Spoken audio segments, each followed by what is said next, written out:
6 দিন পেরিয়ে গেলেও বরগুনার বামনায় ডাকাতি শেষে ফাতেমা বেগম নামের 60ঊর্ধ্ব এক বৃদ্ধাকে হত্যার ঘটনায় এখনো ধরা পড়েনি ডাকাতরা। ডাকাতির সময় ডাকাত দলকে চিনে ফেলায় প্রাণ দিতে হয় ফাতেমা বেগমকে। বরগুনার প্রতিনিধি শহীদুল ইসলাম স্বপ্নের তথ্যছবিতে ডেস্ক রিপোর্ট। বরগুনার বামনা উপজেলার ডৌয়াতলা ইউনিয়নের উত্তর কাকচিরা গ্রামের এই বাড়িতেই বসবাস করতেন 60ঊর্ধ্ব ফাতেমা বেগম ও তার শতবর্ষী স্বামী খোরশেদ আলম। 13 নভেম্বর রাতে এই বাড়িতেই ডাকাতির ঘটনা ঘটে।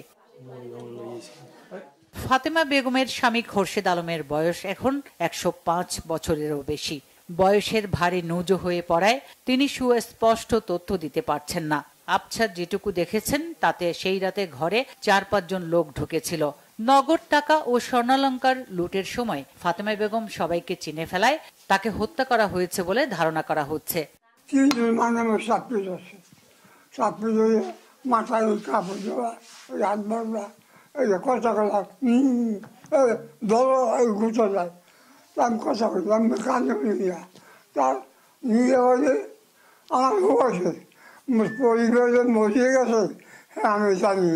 জানাশোনা লোকই ঢুকছে এবং আম্মু হয়তো চিনতে পারছে, জানতে পারছে, তাই বিদায় তাকে মনে হয় মেরে ফেলছে।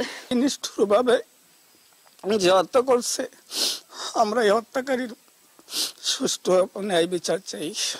এলাকাবাসী ও স্বজনদের দাবি, খোরশেদ আলম ও ফাতেমা দম্পতির 2 ছেলে বিদেশে থাকায় বাড়িতে পরিচিত জন ছাড়া কেউ প্রবেশ করতেন না। প্রথমে আমি ঢুকে দেখতে আসি যে সে ফ্লোরে পড়ে রয়েছে, হাত দুইটা বাঁধা টাদা কিছু ছিল না, আর গলায় মোড়ানো গামছা ছিল, গস কাপড় ছিল। কঠোর বিচার চাই, যারা অন্যায় করছে অন্যায়কারীদের ধরুক, এটাই আমাদের কামনা। ঘটনার পরদিন নিহতের ভাই 7-8 জনকে অজ্ঞাত আসামি করে একটি হত্যা ও ডাকাতির মামলা করেন। দ্রুত আসামিদের শনাক্ত করা হবে বলে জানায় পুলিশ। এই ঘটনায় আমরা ইতিপূর্বে একাধিকবার বিভিন্ন অ্যাঙ্গেলে তদন্ত করেছি। আমরা কিছু তথ্যও পেয়েছি, তথ্যের যাচাই বাছাই চলছে।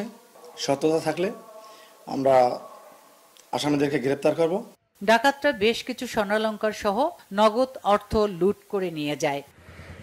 Bangla vision news desk.